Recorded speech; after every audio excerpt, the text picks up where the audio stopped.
바울과 바나바는 이제 더베에서 말씀을 전하고 난 뒤에 얼마 후 이제 다시 왔던 길로 되돌아가게 됩니다. 우리가 한번 지도를 잠깐 보도록 하겠습니다. 지도를 잠깐 보면요, 화살표로 표시된 부분이 좀 있을 겁니다. 뭐 잘 보이실지 모르겠어요. 오른쪽 하단의 중간 쪽 밑에 쪽에 있는 부분이 이제 비시디아 안디옥인데요.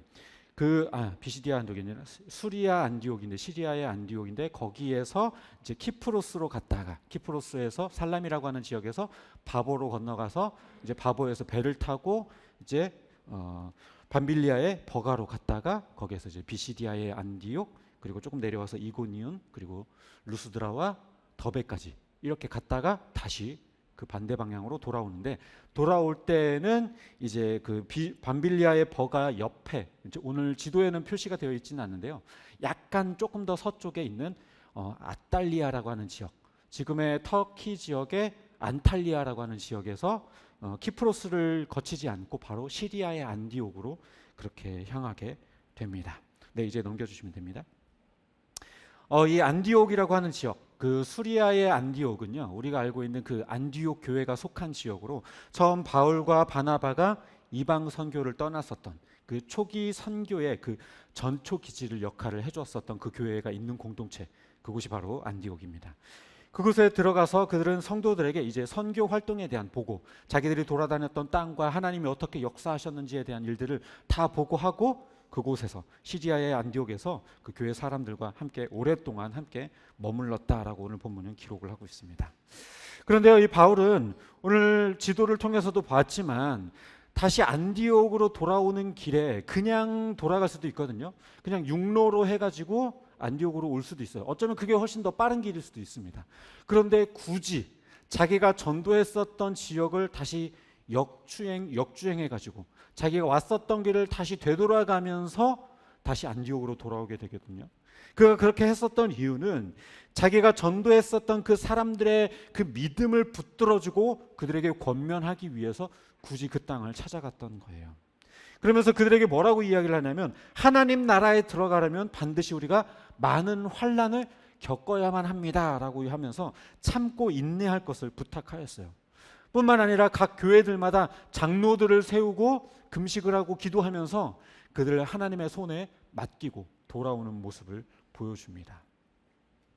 그런데요, 이 바울이 그들에게 전했던 말, 하나님 나라에 들어가려면 반드시 많은 환난을 겪어야 한다라고 했던 이 말은요, 고난을 경험하는 게 구원의 조건이라고 해서 말을 한 것은 절대로 아니에요. 그러니까 너희들이 구원받기 위해서는 이것이 있어야만 한다라고 하는 구원의 조건으로서 제시한 것은 절대 아닙니다. 다만 예수님을 믿으면 이 고난과 환난이라고 하는 것은 어쩔 수 없이 뒤따라오는 일이라고 이야기를 하고 있는 거죠. 당시 시대는 유대교 사회였기 때문에 유대교에서 이단으로 취급하는 이 기독교를 신뢰하고 기독교를 따르는 이 믿음을 갖는다라고 하는 것은 곧 죽음을 각오하고 믿는 것이었습니다. 그리고 핍박과 박해가 당연히 있을 수밖에 없는 일이었죠. 실제로 바울도 변화되기 전에 어땠습니까? 예수님을 믿는 자들을 핍박하고 그들을 죽이기까지 하며 또 그들을 잡아가기 위해서 다마스쿠스로 향했었던 그런 사람이었죠. 그리고 우리가 앞서 보았던 것처럼 바울 자신도 선교했었던 지역마다 계속해서 쫓겨나기도 했고 돌에 맞아서 죽을 뻔하기도 했었습니다. 하지만 이거는요, 단순히 그 시대적 상황이 있었기 때문에 이런 고난과 환난이 있는 거다라고 이해하는 건 절대로 그렇지 않습니다. 우리들의 삶 가운데에도, 현대에도 이것은 그대로 적용돼요. 예수 그리스도를 믿으면 우리의 삶 가운데 고난과 환난은 따라올 수밖에 없어요. 예수님께서도 사도들에게 뭐라고 이야기를 하냐면, 너희가 세상에 속하지 않았기 때문에 세상이 너희를 미워할 것이다. 너희가 만약에 세상에 속하였다면 세상이 너희를 사랑할 것이지만 너희가 세상에 속하지 않았기 때문에 세상이 너희를 미워하는 거다. 그리고 그들이 너희를 미워하는 것은 너희를 미워하는 게 아니라 바로 나를 미워하는 것이다 라고 예수님께서 말씀하시죠. 그러니까 그리스도인이라면 세상으로부터 미움을 받을 수밖에 없고 고난을 당할 수밖에 없다라는 거예요. 심지어 예수님께서도 이 땅에 오셔서 고난을 당하시고 십자가에 못 박혀 죽으시는 그 고난을 당하셨죠. 물론 그것이 우리를 구원하기 위한 주님의 희생이기는 했지만 인간들로부터 시린 고문을 당하셨고 온갖 모욕적인 말과 아주 치욕을 당하셨습니다.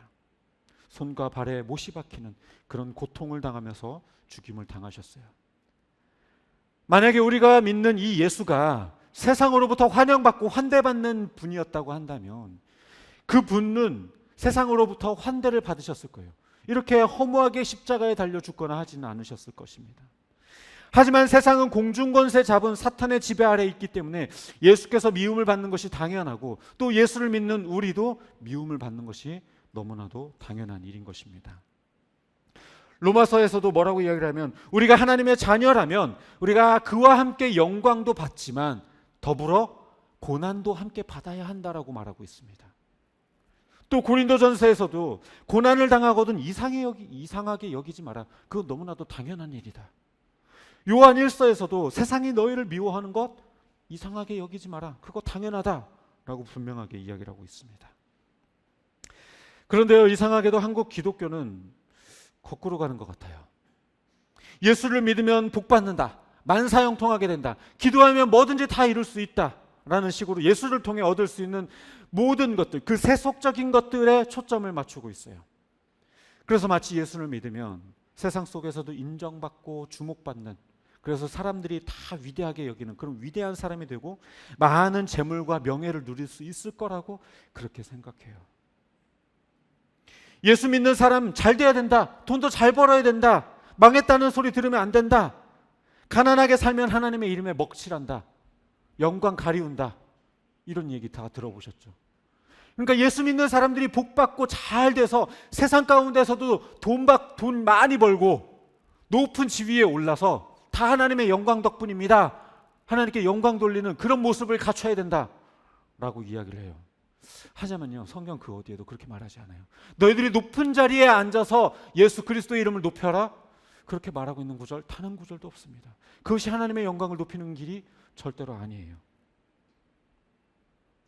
꼬리가 되면 안 되고 항상 머리가 돼야 된다. 최고가 되라.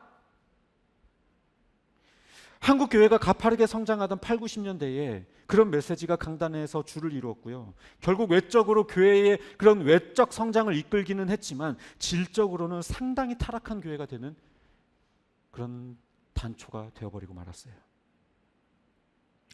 소위 영혼이 잘됨같이 범사가 잘되고 강건하게 된다는 삼중 축복, 예수 믿으면 복받는다는 기복주의, 긍정적인 생각을 가지고 살면 뭐든 이룰 수 있다는 긍정의 힘과 같은 그런 메시지들이 이 목회자의 권위, 그 카리스마와 버무러져서 상당히 왜곡된 신앙인의 그 모습들을 형성해 버렸어요.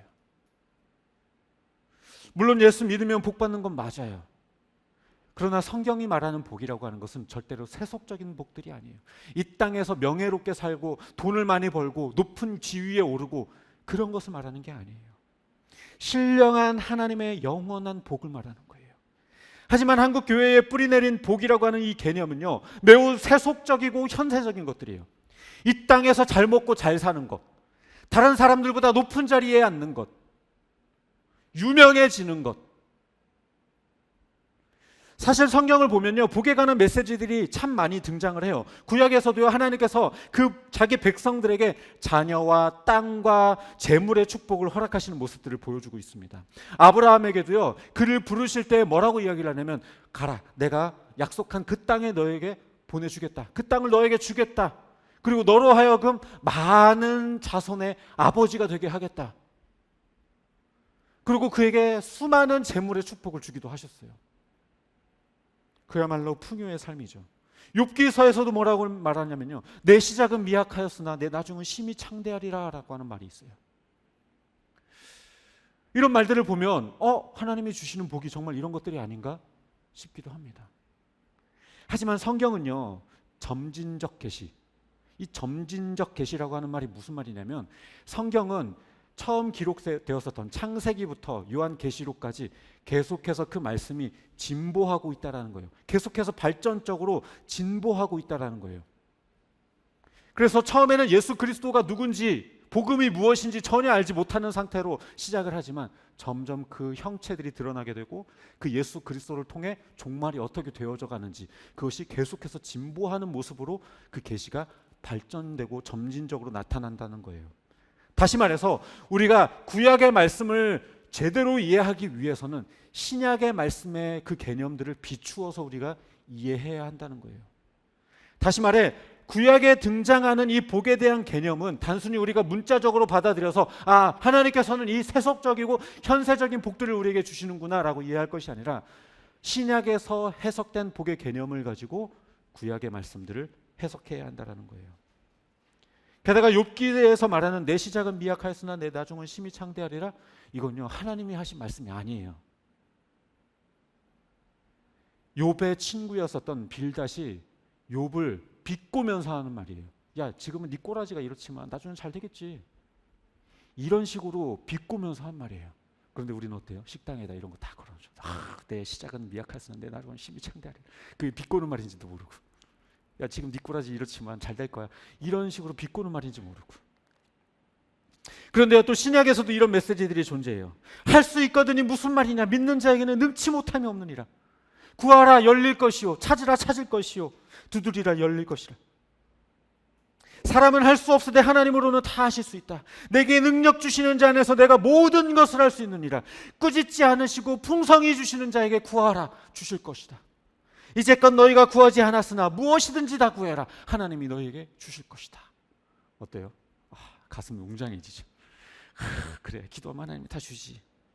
얼마나 이런 구절들이 많은지 몰라요.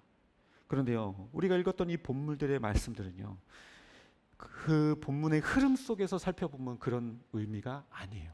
그냥 이렇게 한 절만 딱 떼어서 보니까 그것들이 뭔가 기도하면 이룰 수 있고, 긍정적인 사고를 가지면 뭔가 이룰 수 있고, 하나님께서는 우리에게 그 현세적이고 세속적인 복들을 주신다는 말씀처럼 보이지만, 각각의 본문들을 우리가 다 살펴볼 수는 없겠지만 이 모든 말씀들은요 다 찾아보면 그렇게 긍정적인 사고와 그런 믿음으로 기도로 모든 것을 이룰 수 있다라고 하는 말이 아니에요. 그리고 주시겠다고 하는 것들도 세속적이고 현세적인 것들이 아니에요.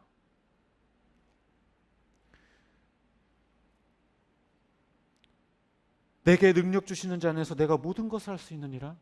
이건 바울이 했었던 고백인데요, 그 문맥을 살펴보면 그 앞에 뭐라고 이야기를 하냐면 내가 부에도 처할 수 있고 천난 것에도 처하게 되고 그 안에서 내가 자족하는 것을 배웠다. 이로써 내가 모든 것을 할 수 있다. 이렇게 얘기하는 거예요. 즉 무슨 말이냐, 여기에서 모든 것이라는 것은 내가 천한 것에 처하든 부한 것에 처하든 모든 것에 있어서 자족할 수 있게 되었다라는 것을 말하는 거예요. 뭐든지 다 이룰 수 있다 이런 얘기가 아니라, 할 수 있거든이 무슨 말이냐, 믿는 자에게는 능치 못함이 없느니라. 이 말도요, 믿으면 뭐든지 할 수 있다는 말이 아니에요. 믿는 자에게는 내가 무엇이든지 해주실 수 있다. 네가 믿기만 하면 하나님께서 해주시겠다라는 말이지, 병을 고치고 하나님께서 고치실 수 있다면 내 아들의 병을 고쳐주세요 라고 말할 때에 믿음이 있거든이 무슨 말이냐, 할 수 있거든이 무슨 말이냐 라고 하시면서 네가 믿기만 한다면 내가 너에게 해줄 수 있다라고 하는 말로 하시는 거지, 뭐든지 다 할 수 있다 이런 얘기가 절대로 아니에요. 그런데 일부 목사들이 이런 말씀들을 한 절씩 떼어서 해석하고 적용하고 마치 기도하면 뭐든지 이룰 수 있고 믿음만 가지면 다 할 수 있고 물질적인 복과 응답들을 다 가질 수 있는 것처럼 성도들을 자극했어요. 그리고 성도들을 또 그 말씀들에 환호했어요. 공급과 수요가 딱 떨어맞은 거죠. 하지만 성경은 특히나 예수님이 오신 다음의 메시지에서 예수 믿으면 세속적인 복을 얻을 수 있다라고 그 어디에서도 말하고 있지 않아요. 도리어 하나님과 재물을 겸하여 섬길 수 없다. 너희가 둘 중에 하나를 선택해라. 분명하게 이야기를 하고, 너희가 말세에 재물을 쌓은 자들을 향해서 예수님께서 질책하시는 장면도 등장합니다. 그리고 부자 청년이 왔을 때 뭐라고 이야기하셔요? 네가 가진 재물들을 다 팔아 가난한 자들에게 나눠주고 나를 따르라. 나는 머리 둘 곳 하나 없는 자다. 머리에 두고 쉴 곳 하나 없는 자다. 이 땅에서 예수님께서도 그 어떤 재물 하나 쌓아두거나 모아두시지 않으셨어요. 왜요? 신약이 이야기하는, 예수님이 이야기하는 그 복이 세속적이고 현세적인 복이 아니니까. 오히려 성경에서는 계속해서 뭐라고 이야기를 하면 예수 믿으면 고난과 핍박이 따라오고 세상으로부터 미움을 받을 수밖에 없다라고 이야기를 하고 있어요. 존 버년이 쓴 철로 역정이라고 하는 소설 속에 이 주인공인 크리스천도요, 그 삶을 걸어가는 모습들을 보면 평탄한 길로 가지 않아요. 계속해서 유혹과 고난과 핍박이 다가오고 있어요. 그런 길 속에서 많은 어려움들을 당하지만 그 속에서 믿음을 지켜서 결과적으로 하나님 나라에 이르게 되는 그런 그 역사를 기르고, 그 크리스천의 그 길을 다루고 있는 책이 바로 이 철로 역정이라고 하는 책이에요. 그것이 바로 이 신앙인들, 우리 성도들의 삶이 어떠한가를 보여주는 거예요. 우리들의 믿음의 길은요, 절대 평탄하지 않아요. 세속적으로, 현세적으로 많은 복을 누리면서 이 땅 가운데서 떵떵거리면서 살게 되지 않아요. 물론 그런 복을 주시는 경우도 있기는 해요. 그것은 복이 아니라 하나님께서 잠깐 맡겨두시는 청지기로서의 역할인 거지 복이 아니에요. 청지기의 역할인 거지 복이 아닙니다. 성경에서요, 하나님께서 우리에게 거룩하다라고 말씀하실 때 너희도 거룩해라. 그리고 하나님께서 성경의 그 성전에 두는 성물들을 거룩하다라고 이야기하실 때 이 거룩이라고 하는 단어는요, 원어로 보면 코데시라고 하는 단어예요. 코데시. 근데 이 코데시라고 하는 단어에는 어떤 의미들이 또 있냐면요, 구별됨, 분리됨이라고 하는 단어가 있어요. 즉 이 말이 무슨 말이냐, 거룩하다라는 말은 구별되었다라는 거예요. 거룩하다라는 것은 분리되었다라는 거예요. 무엇과? 세상과 다르다는 거예요. 세상과 분리되고 세상과 구별되는 삶을 사는 것, 그게 거룩한 거라는 거예요. 우리가 아무 죄도 저지르지 않고 완전히 깨끗한 삶을 사는 것, 그것을 거룩하다라고 말하는 것이 아니라 세상과 구별된 삶을 사는 것, 그것을 거룩하다라고 말하는 거예요. 우리가 세상 속에서 그리스도인으로 산다라는 것, 그것은 거룩한 삶으로 나아가는 것이고, 세상과 다른 삶을 사는 것, 그것이 그리스도인으로 사는 것이고, 그게 거룩한 삶을 사는 거예요. 율법이라는 것도 하나님께서 주실 때요, 이방인들의 삶과 구별되게 하시기 위해서 주신 것이지, 하나님께서 이스라엘 백성들이 그것을 지키면 진짜로 거룩해진다거나 그래서가 아니에요. 그리고 뭐 어떤 음식을 먹으면 더럽혀지고 악해져서가 아닌 거예요. 율법에는 분명히 선지 먹지 말라고 되어 있어요. 순대 먹지 말라고 되어져 있어요. 미꾸라지 먹지 말라고 되어져 있어요. 근데 다 먹잖아요. 왜요? 그것이 우리를 더럽히는 게 아니거든요. 그러나 하나님께서 그런 율법들을 주셨던 것은, 얘들아, 너희들이 세상 사람들과는 뭔가 달라야 되지 않겠니? 구별된 삶을 살아야 되지 않겠니? 라고 하면서 주셨던 것이 율법이었고, 그렇게 이방인들과 다른 삶을 살라고 하신 거예요. 또 출애굽 때 양의 피를 문설주에 바르는 것도 구별됨이에요. 구별되면 살리시겠다는 거죠. 예수의 피가 묻은 자는 세상과 구별되는 거예요. 우리가 예수 그리스도의 피를 믿고 예수 그리스도의 피에 묻음을 당한 자들이잖아요. 그렇다면 세상과는 다른 삶을 살아가야 되는 거예요. 다시 말해, 거룩한 백성, 거룩한 삶으로 나아간다는 것은요, 세상의 가치관, 세상의 삶의 방식, 세상의 기류와는 다르게 살아야 된다는 거예요. 세상은 술에 취해 비틀거리지만 기독교인은 술을 입에 대지 않는 것. 모든 이들이 성을 하나의 쾌락적인 요소로 여길 때, 혼전순결을 지키고 하나의 인격체들로 대할 때, 세상이 경쟁하고 서로 다툴 때에 사랑과 용서, 베품과 양보를 실천하는 것, 이게 바로 거룩한 삶이에요. 이게 바로 구별된 삶이고, 이게 바로 그리스도인이에요. 다른 게 그리스도인이 아니에요. 세상과 다른 삶을 사는 것. 그런데요, 우리가 세상과 다른 삶을 살면 세상은 좋아하지 않아요. 우리를 유별나다라고 말하고, 참 왜 저래? 정말 재수 없어. 핍박하고 괴롭히고 유혹하고, 그리스도인이 술을 먹지 않는다고 하면, 야 괜찮아, 한 잔 마셔봐. 야 내가 하는 목사님도 마셔. 야 내가 아는 전도사도 잘만 먹더라. 괜찮아. 네가 뭐라고? 야 네가 뭐 집사야? 장로야? 아무것도 아니잖아. 마셔봐. 괜찮아.